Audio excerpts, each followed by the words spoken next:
Hey, what's up, everybody? Welcome back to the Dean Rogers Show. Today, I got a special guest, Chris Seveney. Chris, welcome to the show. Thanks, Dean, for having me. How are you today? I'm good, man. I'm good. Thanks for joining us.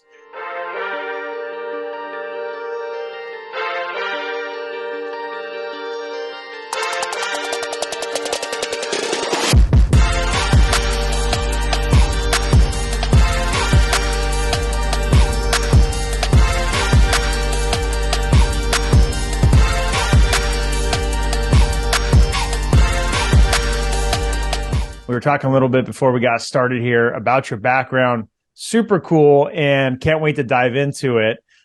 Just to give everybody kind of a little bit of a highlight reel, your background is actually working for, in the corporate world, a commercial real estate company who's done all different types of big commercial real estate projects. So you're deeply entrenched and ingrained in real estate. And then you had a health scare go on in your life, kind of had to figure out how to transition, move through that. You've done note investing, and now you've got a big new project I'll save for you to share, which is pretty crazy exciting. So that's awesome. If you guys want to check out Chris, you can go to youtube.com/7E, the number 7, the letter E, investments, 7E investments. You can also go to 7einvestments.com, or you can check out his podcast, Creating Wealth Simplified, and check out Chris. So Chris, let's do this, man. Let's dive in. Let's talk about who you are, what you're all about. Let's go. As you mentioned, started out in commercial construction back in the late 90s after I graduated from college, worked up in the Northeast for a large real estate construction firm at that point in time.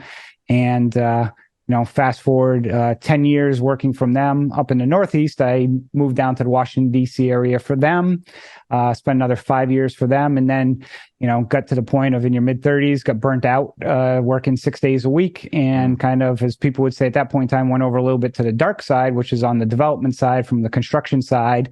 And really was doing the same thing, just for a different company, really. Still building large multifamily projects, 400 or 500 unit multifamily properties, courthouses, clubhouses, hospital work. So pretty much you name it, I've pretty much built it during that time. And then once I started working with the real estate developers, they're much more entrepreneurial, and they're kind of like, hey, what's in your own portfolio? What are you going to retire with? And when I'm saying, I got my 401k, and they sit there and they laugh at me. And my boss at the time was, somebody who had 5 or 6 properties out in the Southern California area. And he's like, telling me like, dude, you got to get your own properties, or you're going to never be able to retire. So that's kind of what got me kickstarted into buying my own real estate. And we first actually started out, our first project, our own, was we built our primary residence. So we bought a piece of property. We actually were buying it for the land. And we were joking, we had to get a home inspection because we're getting a mortgage on it. And we were telling the home inspector, we don't care. Like, you don't need to put the repairs because we're going to knock this thing down. He's like, yeah, you don't know how many times I heard that. And I was laughing like, well, you don't know my wife or myself. So we, literally bought the house, spent 6 months designing it, got the permits, and knocked it down. And 6 months later, we were moved in right before Christmas. And that was kind of our first project. Then we did, kind of some fix and flips, and rehab work. And then once that became too much with the kids, that's kind of how I got transitioned into note space about 6 years ago. While I was still working that full-time job, and kind of, fast forward to today. Now I left my full-time job several months ago. We've got a new fund, and I've got 9 employees actually as well. So it's been a roller coaster and fantastic fun ride. So dang, that's quite a journey. Yeah. So I want to peel back some of that onion there and dive into some of your journey. So you had a pivotal moment where you're working construction company, development company, and they're talking about like, what do you have in your portfolio? Had you known much about real estate investing for yourself up until then, or was that like an aha moment for you? I knew about it, but it was one of those things where I think it was more about timing because I was also, you know, during, there was a crash, 2008, during that time, and this is actually a pretty crazy story. The company, I was working for, it actually left, for several months to go work for another company. And they basically one day literally walk in and people were there early. And I'm like, what's going on? They're never here early. They basically shut the office down. And they're shutting down, and they said, hey, you got a project that's going to go on for another 4 months or whatever. And I was like, oh, great. Literally during that time, I was married, and my wife at the time is like, I want a divorce. So the end of 2008 was like, okay, divorce, trying to find a job. I mean, the economy is just completely tanking. So that's kind of when I just picked up and moved to Washington, D.C.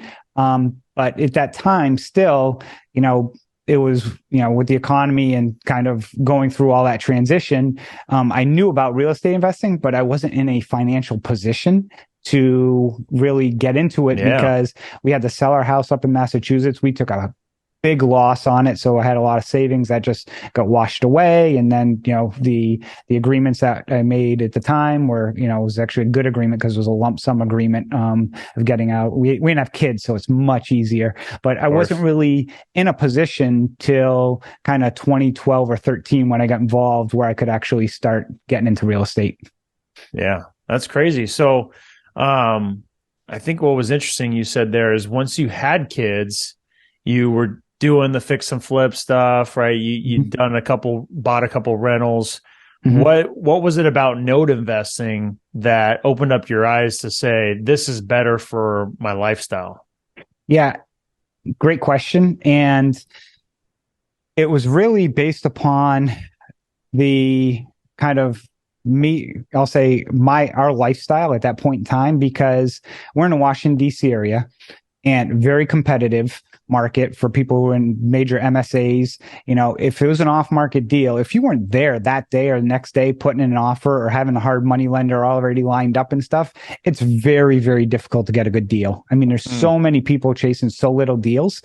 And, again, with the kids and working full-time at the time as well, it was almost impossible to get in the track of any good deals. And plus, I didn't have all the connections in the area. And what got me into note investing was all of a sudden I was like, wait a second, I can do this in front of my computer anytime during the day. And somebody would send me a list of assets and give me a week to evaluate, to put in a bid where it's not like first bid, first win or whatever. It's basically give people time to do this. I'm like, wow, this is pretty interesting. And then as I got to realize the process where it's really very laid back in the sense of, like, if you were buying a note from me and you said, Chris, I'll give you $100,000 for that note. I'm like, sure, great. I'll send you the documents and you go do your due diligence. And 2 weeks later, you buy the note, great. Or there might be something you need to fade your numbers a little bit on it or whatever. If you close, great. If you're not, okay, off to the next one and so forth. It's, so it's very kind of a business that it's all about relationships, but it allows, again, that flexibility to be able to do it anywhere at any point in time.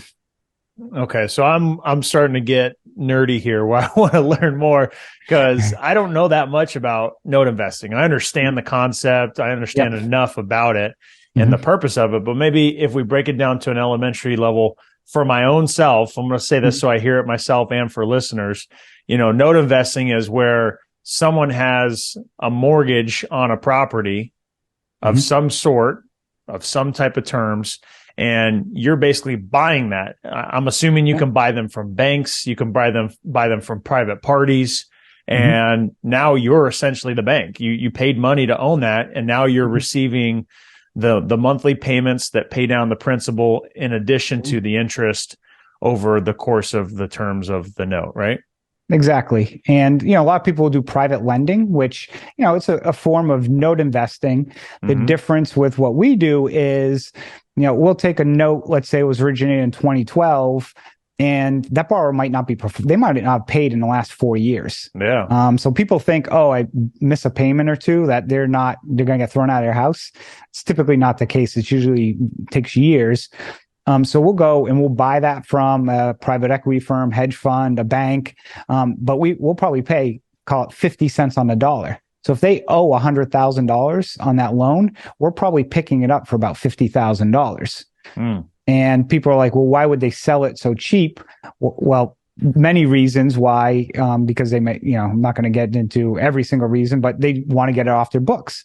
Yeah. And then on the flip side is, why would you buy that? And you got to remember, you're still secured by that property. The property is still your collateral. So if they don't come on some new type of payment plan, you can foreclose and take that property. But we try and work out a new arrangement or a new payment plan with them because it's actually more profitable from a yield perspective. Sure, yeah. But yeah, so that's kind of note investing. And what's interesting is, we talked about my career starting in the late 90s and stuff. I actually didn't hear about note investing till 2016. So I was pissed because I'm like, how did I not know about this? I knew about private lending, but I didn't realize banks and everything were selling off, all their bad debt or other debt. Some of it's, we buy stuff that people are paying as well. But probably 70% of what we buy is stuff that's people are behind on their mortgage. Yeah. So where do you even go to find these? Obviously, in my world of wholesaling, fix and flips, buying single family rentals and some small multifamily that we own, we primarily work with private lenders and hard money lenders. I know that, if I really, really wanted to go try to find some notes, I could buy some off of somebody, and they'd all primarily be short-term loans. But it sounds like most of them are long-term loans that are in place. So where do you even go to find these? Yeah, to answer your question, most of them are 30-year owner-occupied loans. Okay. So where we go, I'll call it, the low-hanging fruit are what's called the servicing companies. Those are companies that actually collect the payments. As a investor, you never want to be the one handling the money or collecting the payments or dealing with the borrower because of all the compliance issues with the CFPB and everything. You want a licensed company to handle all that for you. So a lot of those companies have trade desks that liquidate assets, or if you have a relationship with them, you can pick up the phone and say, hey, do you know anybody that's looking to move any assets? And they'll typically connect you. The other place is really conferences, because it's such a small industry. There's this one conference called IMN. That has a distressed loan. There was one recently in LA that we went to in September. There's probably 50 different firms there that, are larger players. And when I say larger players, I'm talking $100 million companies and bigger, that they're looking for people to offload some of that inventory to. And there's also websites you can buy one-off. So if you're just starting out and you have, say, $25,000 that you want to start with, you could go buy a note on a website called PaperStack as an example. Wow. That's pretty wild. So again, my mind is spinning here thinking of questions. So so you can find them through these relationships through service companies. You go to conferences, right? And like you said, you said at the beginning, it's a relationship business. So you build some good relationships there. You can find some good opportunities. What would cause these larger companies who are already servicing or have these notes in their portfolio, what would cause them to want to sell at a good deal to the average Joe? Like, what does that look like? Yeah. So, best way I like to explain it sometimes is using traditional real estate. And let's say you had 4 rentals that were, $250,000 a piece, but you could pick up a 4-unit property for, call it $1 million or 1.1. You're like, hey, look, I want to get rid of these other 4 to focus on this one. And that happens a lot in notes, because one of the interesting things with note investing is whether it's a $5 million home or a $50,000 home, it costs the same to service that loan every month. It costs the same to foreclose on that borrower. So if, these funds, if they have that, we're talking thousands of loans, they typically will put them in tranches where, hey, if it's under like $50,000 or $100,000 balance, that's not going to get the attention as a $2 million loan. And like everybody's only got so much time and staff. So they'll focus on those priority loans, and a lot of those lower ones get kind of thrown aside or left out sometimes. And instead of them just sitting there kind of not having people or want to bring people in to manage them, they'll look to sell them off to funds or, people like us to acquire them. Or it might be, another thing, like what happens to us a lot. We buy in about 40 states, but there's several states we just don't want to own assets in. And we may buy a pool of 100, a pool is a collection of 100 loans, but there might be 5 in that one state we just don't like to do business with. So we'll still buy the 100, but we'll just turn around and just sell those 5 because we just don't have attorneys or want to deal with that state. So many different reasons. It's not because it's a bad loan. There are sometimes people do that, but there's many different reasons why businesses sell, just like why a lot of people will sell a rental or real estate property. That's awesome. So another thing that you touched on, and this is for the listeners to really get their ear fine-tuned. So there's a difference between performing notes and non-performing notes. So let's maybe talk about that for a second, what that means, and then what are the types that you go after, if not both? Yeah. So performing loan means the borrower is current within 30 days of their payment. So anybody who owns a home, you pay your mortgage every month, you're a performing loan. Non-performing is if that person is more than 90 days behind. So once they get more than 90 days behind, it gets kicked into a non-performing status. And the other types of loans I would just briefly mention are there's the positions of the loan being a first or a second position. And most people are used to hearing first position. You go buy a house, you get a mortgage, that's a first position. You go pull a home equity line of credit, that's second position. So if you ever stop paying, that main mortgage would get paid before your home equity line of credit would. So, and we typically only deal in that first position space. Gotcha. Okay. So what's your favorite type of notes? Is it the performing, non-performing? Where's the best opportunity and where you like to spend your time? Our portfolio is about 70% non-performing and 30% performing. And we like to balance it for aggressive just risk. Actually, my favorite type of loan, which we could talk hours on, is loans in bankruptcy. Wow. That sounds complex and interesting right there. Well, it is. And that's why we like them, because they can get very complex, but if you understand them, they can be very profitable, because sometimes people may not understand what it is they have with the loan. So they may want to liquidate it because of fear. It's like, someone all of a sudden, you used to drive, all of a sudden you show up at your friend's house and you're driving a stick shift and you say, hey, come drive this. They're going to be like, I don't know how to drive that. Similar to a bankruptcy loan. All of a sudden, if a loan goes in bankruptcy, someone would be like, I don't know how to manage this, too much risk. I might want to liquidate it. But they're like my favorite type of loan. So you have about 30% of performing, right? I'm assuming that's to have stabilization of cash flow and stuff like that. And then the non-performing, what level of effort goes into those? Because you said in your example earlier, someone owes $100,000. The servicer, or just, I guess, the note holder, doesn't want to deal with it. They want it off their books. They're willing to sell it 50 cents on the dollar, and you pick it up at 50,000. How much effort it goes into you contacting and making an actual conversation happen to negotiate, to start making payments, to have a lower payment every month, or extend, whatever it is. What does that look like usually? Yeah, it's like being your own general contractor is really what it's like. And your subcontractors are your servicing company, your attorney, and call it a realtor / preservation company.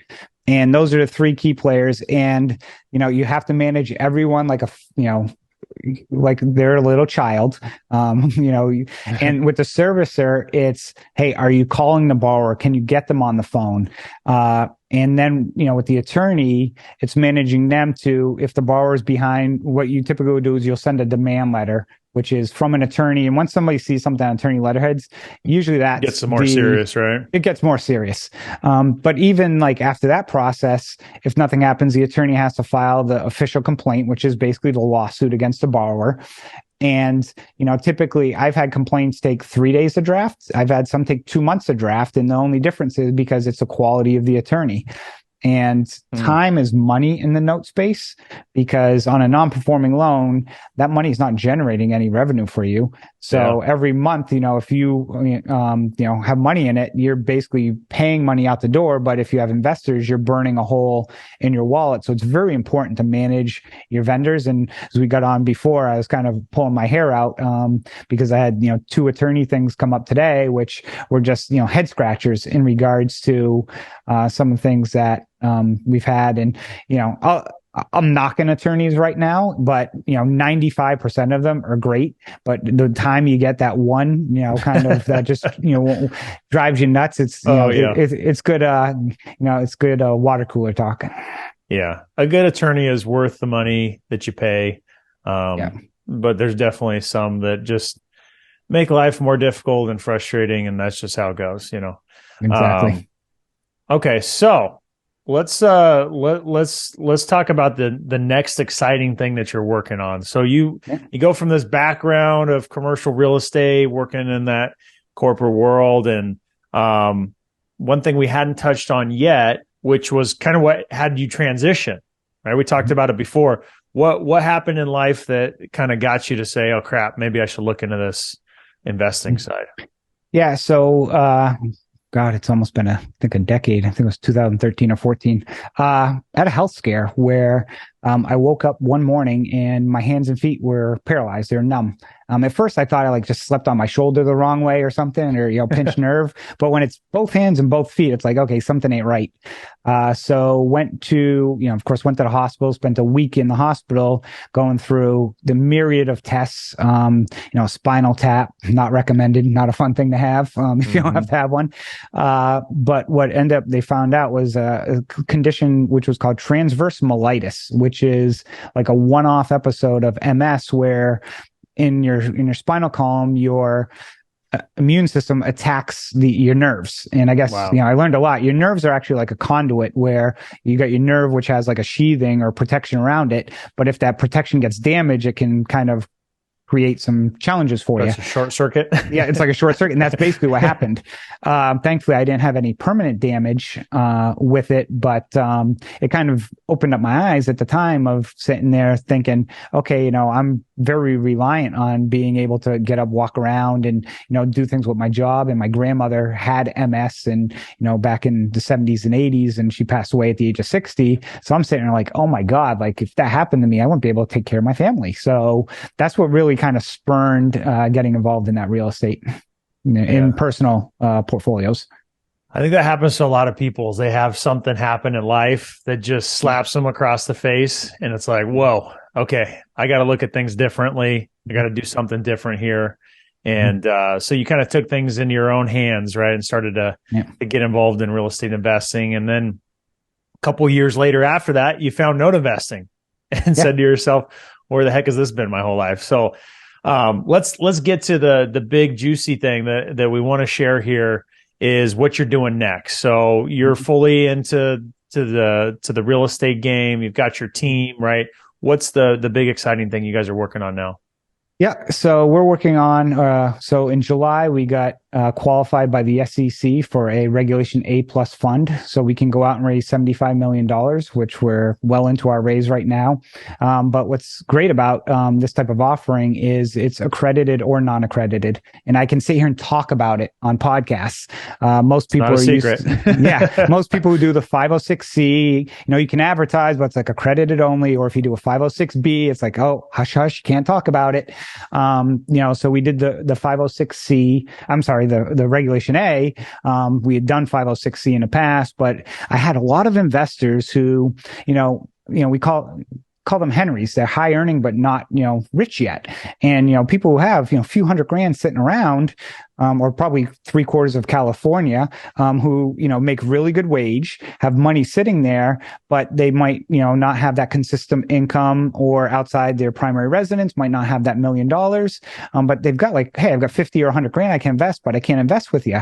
And I probably turned down 20 or 30 people in the past just because of that, and just another offering. So when we were getting, looking at this latest fund we were going to launch, between that and, I don't know if you recall, about a year ago when the government was talking about getting rid of allowing people with IRAs to invest in syndications, kind of the Peter Thiel issue, where people know Peter Thiel. He founded PayPal, or one of those, where he took his Roth IRA and put like $100 in it for PayPal, which turned into like $5 billion. So it was, so they basically, because back then, I guess the rules were different on what you could do with your Roths and so forth with investing in your own company. So they kind of like stopped that, but they were trying to really take it a next level and not allow any person with an IRA to invest in any type of private syndication. And that was getting tossed around last year. And the way around it was by doing a Regulation A offering. So I was sitting there thinking, well, if this ever were to pass, which I doubt it would, and I already had this in the works, I, would be at the forefront of, that investment arm of people. Oh, where can you put your money? I got to get out of syndication. I could sit there and, wave my hand. I'm like, hey, I got a place for you. Of course, that law didn't pass, but it still really wanted us to focus on being able to open up our fund to everybody, because when you look at the competition for accredited investors, I mean, I forget how many accredited investors, but that invest in real estate, but we're all chasing the same people, for the most part. But all of a sudden now my pond, because I can do non-accredited investors, or, in people, my pool is completely so much bigger of people. So I've got bigger, yeah. Every person over the age of 18 in the US can invest in my fund, and it's only $500 minimum. That's the other thing, that with these types of funds, you can keep that low minimum. Wow. Because of the team we put in place, and the automation with computer software nowadays can allow you to allow for smaller investments and not have it be a headache with dealing with thousands of investors. Right. Yeah. That's pretty powerful. So let's talk about the difference in costs, because that's you touched on. All right. So with this type of fund I can raise from accredited. This one, I got to be quiet about it, friends and family. And then, this one I can pretty much have anybody. Why wouldn't everybody just do a Regulation A? Yeah. Well, if you don't have six figures sitting around, that's the first hurdle. Yeah. I mean, the cost is one, and then you're also dealing with the SEC. With the Regulation Ds, those other offerings, you're exempt. You file an exemption. With this, we actually had to file with the SEC and get, they don't approve anything. They make that very clear. You only qualify you. But yeah, I mean, you have to have a broker dealer involved, to go through this process, who keeps you in compliance. They're actually worth every penny. And then, just an attorney to draft all these documents, and just the team is much different. So it's much larger team, but you're going to spend, over $100,000, putting this offering together. I'd say, typically you're going to be between 100 and 150,000, where with those Regulation D 506Cs, you can get those done anywhere from 10 to 25,000, depending on how complex you make it. So you're looking at, a significant cost difference. Yeah, no kidding. So let's ask the multiple $1 million question, which is, where do you find these accredited investors, non-accredited investors, people that want to invest in something like this, that is a fund you put together? Like, I think a lot of people that are going to listen to this are maybe looking for funds for a fix and flip, or they're looking for a commercial project or something like that. Like, how can people find investors? Yeah. So the way we find them is we hired a marketing company out of New York that, and this is important for people who raise a fund. If you go to a marketing company, make sure you understand what their niches. And this was a great learning experience, because when we were interviewing people, a lot of people we were talking to were really equity-based companies. Like there's one company, and I actually invest in this company. They make the machines that flip burgers. It's called MISO Robotics. Really cool. And they make these machines that they're selling overseas. And now, with labor costs getting expensive, they literally make the burgers at all these fast food restaurants. And I was speaking with this company, but they're all about kind of tech companies or people who really want to hit that home run where you invest and you get equity in the company. Mm-hmm. Real estate is typically kind of a yield-based offering where you get a preferred return. It's kind of, call it slow and steady, where, you're not going to hit that home run like a VC where you're going to get 200% return, but you're not going to lose everything. So we found a company that really focused on ETFs and real estate. And we pay them a monthly fee to manage all our marketing. And our primary avenue has been through newsletters and Facebook. And when I say like newsletters, there's a company that they use that we get, I want to say, I think we're over like 50 million impressions since July. Wow. So, which are views. We with joke the newsletter? With the newsletters, they're connected with like all the different newsletters that a lot of people get that are involved in different things. So also, the advertisements you see on the side of newsletters and stuff like that. If somebody goes to our website or gets into one of our campaigns, with tracking and cookies nowadays, they'll start seeing us as well on those. One of the big challenges I'll just mention for people in today's world, though, on all this marketing, this is the worst device now, because the iPhones basically now have got all that software that blocks a lot of that tracking. So gotcha. That's why if you hear like Facebook is getting crushed on revenue and Google and stuff, oh really? It's because most people are searching on their iPhone and they can't track people like they used to since iOS whatever 15 or 16 came out. Gotcha. Okay. Wow, that is a game changer there. So the newsletter, it is in different articles that people are cruising around looking at stuff. And then Facebook advertising, I'm guessing? Yep. Facebook ads and Google ads. And it's crazy. I mean, people think, oh, you go run a Facebook ad. And I mean, we're at the point where they've got analytics that will take your ad and break it down like the header, the middle, the footer, and every little piece. And they can track almost like which, then they put them in different ads and they almost like try the different pieces to see which pieces fit the best to make it like, which puzzle is the best that is driving the most people to your website. The analytics nowadays is, and I know you're professional, former athlete, it's very similar of, with all the little metrics that everyone goes by right now, they analyze everything to the T of we're constantly changing ads pretty much on a daily basis or the message. Wow. Yeah, so no wonder you got a team full-time on that. Yeah, we had to outsource it. Like I said, that's all this company does. And like you mentioned with the investors, one of the other key things we have is with our investor relations team, we have a staff of 3 people who not only are making a lot of those phone calls out to investors who are interested, but once somebody invests, that initial onboarding of letting you know, hey, we're still here, helping them get, the W-9 if you need that, or, making sure, if their IRA custodian needs any additional forms, where they can go online to look up, their shares and stuff that they've invested. That whole process of just constant communication, I think, is something that's been a game changer, because I know people who've tried to invest in other funds and it's kind of like a clunky process, or it might be a little more challenging, where if you can streamline it and have an actual physical human being, it's amazing how many times people will say, oh my God, I actually got somebody on a phone. People, forget actually that phones are meant to actually talk on, not just text on. Yeah. Yeah, that's powerful. I think that's a good lesson for people to hear, is sometimes that human touch, that person goes a long way with building those relationships, because people feel heard. They feel like they're getting the response that they need. So I think that's powerful. Okay. So raising the fund, going through the raising period right now, what do you do with all this money when you're done? $75 million is a lot of money. Where do you go crazy with that? Yep. So with our offering, we kept it broad intentionally, and it's not just notes. I mean, notes is our primary, but we're allowed to invest in other types of real estate.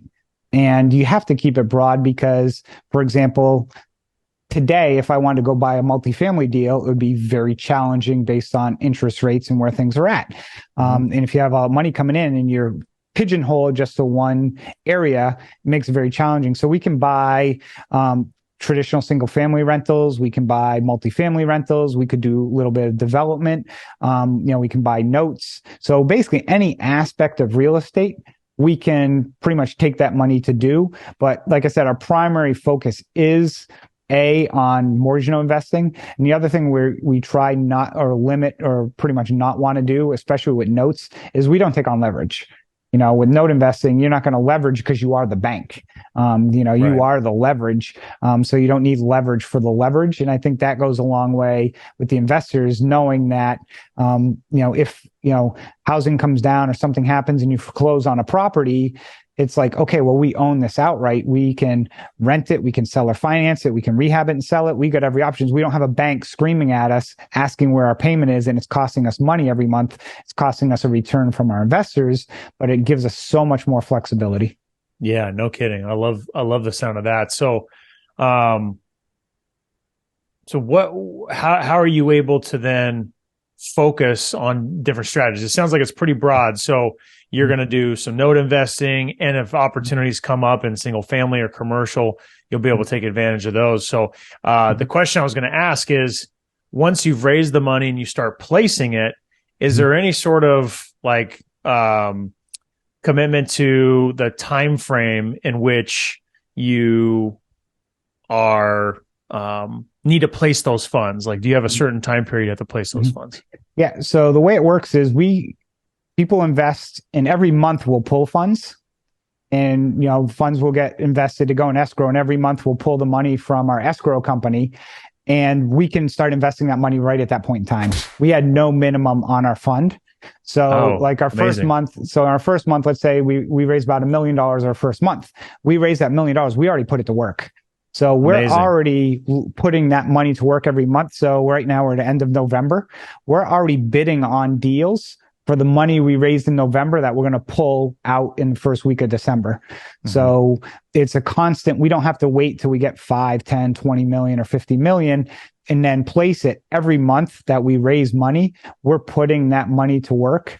And to answer your other question about kind of how we structure things, it's interesting because, like I talked earlier, I left my full-time job earlier this year. I joke I had a nice cozy corner office and everything.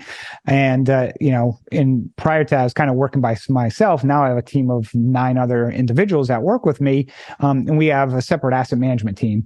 So we have a woman, she's director of asset management. She's got, 2 other people who work with her who manage the assets. So her and I do a lot of the chase, going after these deals, along with another woman, Delaney, who runs a lot of our ops as well. And in the interim, she helps on these chases.